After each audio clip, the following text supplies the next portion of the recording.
I thought maybe you could do the video today and I'll sit on the desk and jump off within the first 3 seconds. My goal for this video is to make you think a little more critically about the goals that you're setting for your writing and maybe have you reconsider setting those goals at all. As a culture, I think we've become a bit too obsessed with setting and achieving goals. And while there are some positives to that, I think the issue requires a deeper evaluation, and that's what I'm going to do today.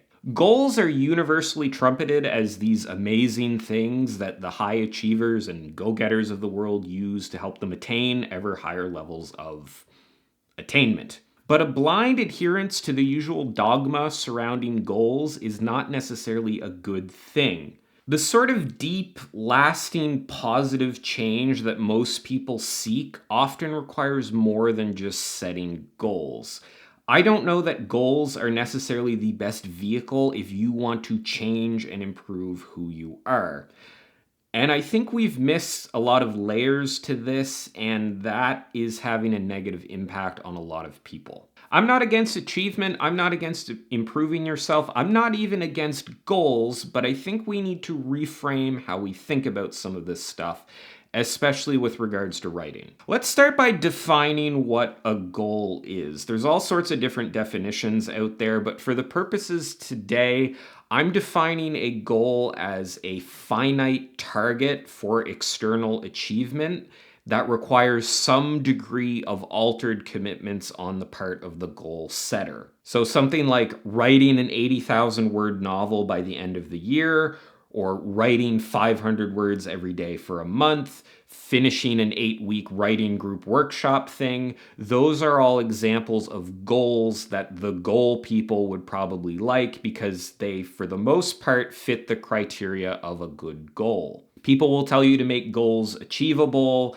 and realistic and have a time component to them, make sure that they're quantified, make sure that there's something that's measurable. There's all kinds of things that go into setting a good goal. Despite that, I think there are two main problems inherent with goals that will impair your long-term improvement. The fact that a goal is a finite thing to complete, and the fact that a goal requires you to change what you do. People don't set goals for things that they would be doing anyway, at least not usually. Usually when you set a goal, it's to do something that's novel. It's to do something that wouldn't happen if you didn't set the goal. If you already get up every day at 5 a.m. and run 3 miles, then setting a goal to get up at 5 a.m. and run 3 miles is kind of silly. If the company already closes $1 million of business every month, then setting a goal to do that in a month is also kind of silly. Goals are almost always set for things that wouldn't happen if you didn't have the goal. Sure, you can have the goal to continue something, but even within that, there's this connotation that you have to set the goal in order to continue doing the thing. And that if you don't set the goal to continue doing this thing, then it wouldn't just naturally continue without the goal. There is this implied sense whenever you set a goal that you need to fight against this entropy in order to keep the goal going, even if the goal is something that you're already doing. A goal is almost always a means to change the course of events that would happen were that goal not set. A goal is always meant as a departure from normal expectations for your behavior and achievement. The object of a goal almost always requires a reallocation of your commitments in order to meet it. And this is the critical part of my main point of this video, is that what we almost always want when we set a goal is for the deviation from the norm to become the normal thing. The normal that the goal forces us into is almost always better compared to our present normal. If someone sets a goal to write 1,000 words a day, that goal moves them out of their normal set of behaviors. But this new set of behaviors that they want the goal to encourage is a more desirable set of behaviors. That goal is a deviation from that person's normal, which is not writing 1,000 words a day. But I can almost guarantee that what the person actually wants is for their normal to be writing 1,000 words a day. What we actually want when we set a goal is to become a person who does the goal thing automatically. We want the new normal that the goal imposes upon us to be our new normal. But herein lies the problem. A goal is not going to make that your new normal, because a goal, if you set it the way they say you should, with attainableness and quantifiableness and time-boundedness, it always means that that goal has finality to it. It is something that you can achieve. A goal will always be a temporary deviation from what you'd normally do if you set that goal the way they tell you to set goals. A goal will turn you into a person who works towards goals. It will not turn you into the person who just does the thing that you want the goal to make you start doing. Goals and focusing on external achievement will not change who you are internally. It will not change what you naturally do in the run of a day. It is an outcome, externally focused thing. Now, changing who you are on the inside in this sort of way is really, really, really hard to do. I think this is one of the major reasons that people lean on goals so often. Becoming someone who writes 1,000 words a day just naturally, without fail, without having an external goal, that requires a lot of effort, a lot of time, a lot of rewiring, lots of introspection, lots of very difficult effort, but it is possible to do. How easy something is to do has more to do with how well that thing fits into your identity and habits than it does with how hard the thing actually is. When something gets deeply ensconced in who you are, it becomes really easy to do, even if it's brutally difficult. We think that there are objectively hard things like writing 1,000 words every day and objectively easy things like sitting on the couch and watching Netflix. But the reality is your assessment of what's hard and what's easy has more to do with your identity and your beliefs and how your brain is wired than it has to do with the actual difficulty of the activities. Just look at something like a pro athlete who gets injured and has to sit on the couch for 6 months and do nothing. We think that sitting on the couch is an easy thing to do, but for someone like a pro athlete, sitting on their ass and doing nothing is going to be brutally difficult. Even more difficult than training for 6 hours a day. Like, the mental strain for this kind of person to sit there and do nothing is way more extreme than the mental strain of training for 6 hours a day. Their natural, normal thing is to do the training, to do the thing that we as an external observer would say is the harder thing to do. This is where goals will fail you, because goals don't really get at the root of changing who you are, which is what you probably want to do anyway. A goal, when you set it correctly, will always be a novel, extra thing that you do that isn't part of who you are, and that attitude is ultimately what sabotages you. This is exacerbated by the fact that goals are usually temporally limited. There's usually a time limit to achieve the thing. That's the T in the SMART goals acronym thing, time bound. A goal is something you start and finish in a given time period. It could be this year, the next 30 days, the next 3 months, but that doesn't lead to permanent change. When we talk about changing yourself, we're talking about lifetime change. When you commit to something for a month, there's an implied expiry date for the commitment. You're telling yourself on a subconscious level that once I do this thing, we're just going to go back to normal at the end. We don't believe that. We lie to ourselves and say that we're going to keep doing the thing. But I think unconsciously, a lot of people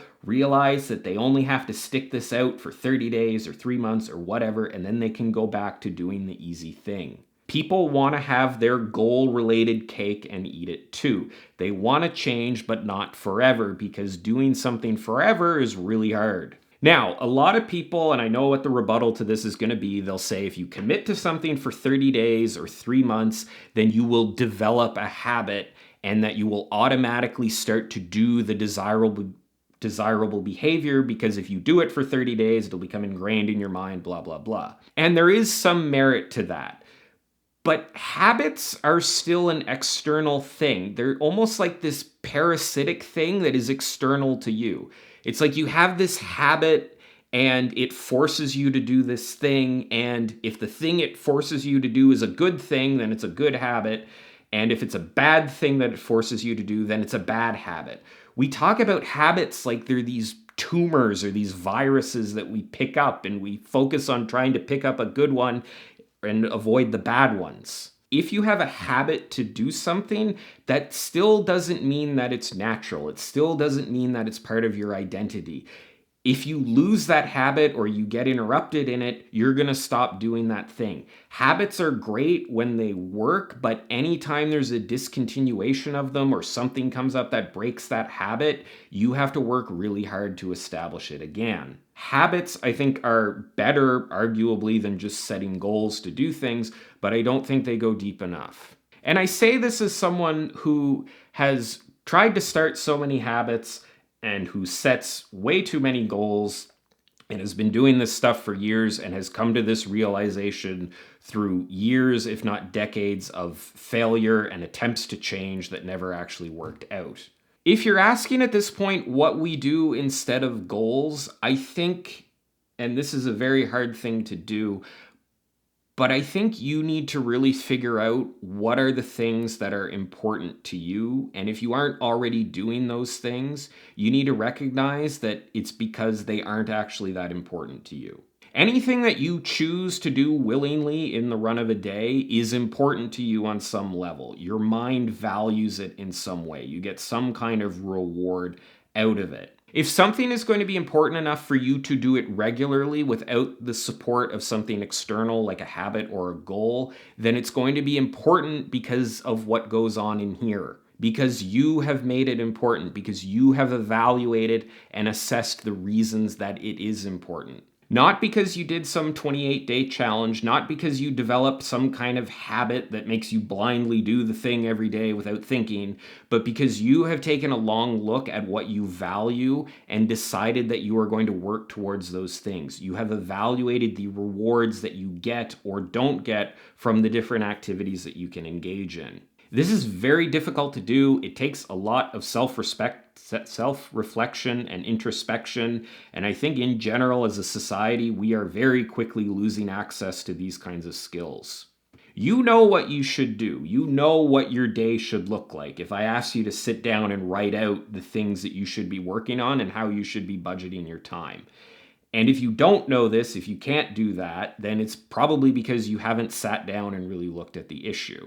I mean, just take a look at how people spend their time and you'll see this everywhere. Like, do you really need habits and external goals to motivate you to exercise and take care of your body? Are you telling me that just taking care of the one body that you will ever have is not important enough for you to just do it without this encouragement? Do you need NaNoWriMo to write the novel that you've always wanted to write your whole life? This story that you're burning to tell? Like, shouldn't you just be doing that? If it is actually so important to you, why are you wasting time on other things? And I don't say this to be crass. I don't say this to make these issues seem easy, but just to point out how so many people, myself included, are spending their lives not working on things that are actually important to us. We're not devoting time to the things that generate real value because I don't think we've taken the time to really understand how important those things are. If you were to plan your day and think about the actions you take with a clear mind, understanding the ramifications of different decisions and the cost benefits of spending your hours in a certain way, if you were able to actually do that consistently, you would probably do the things like writing that provide you more value. Goals and the goal-obsessed culture that we live in has forced us to look outside. We've become a lumbering mass of people who are trying to run 5Ks and do meal prep and bullet journaling and affirmations. We are dedicating our lives to achieving things that other people say we should achieve and not addressing the engine that would naturally move us in the right direction. We aren't looking at what we think is important and what we want to spend our time doing. From a practical standpoint of working towards something, I think goals have their place. I think if you have an external objective like publishing a novel, working towards that as a goal, breaking it down into different steps the way that you set a goal will probably yield good results. Don't get me wrong, goals are a great way to achieve something. They're a great way to get something done, but that is not the same thing as changing who you are. That's my main point of this video. Most people want to change who they are. Most people would be better off if they changed who they are. Goals will help you achieve things, but they won't turn you into who you want to be. There is probably a time and a place to set goals, but if you want deeper, lasting change, I don't think goals go far enough. Speaking of things going far enough, this video has gone far enough, so I'm gonna shut the hell up. If you have any thoughts on my goal-related ramblings today, please leave a comment down below. If you want to see more stuff like this, but hopefully a little bit less ranty and rambly, you can check out all my other writing advice-related videos and subscribe to my channel. As always, thanks so much for watching, and I will see you next time.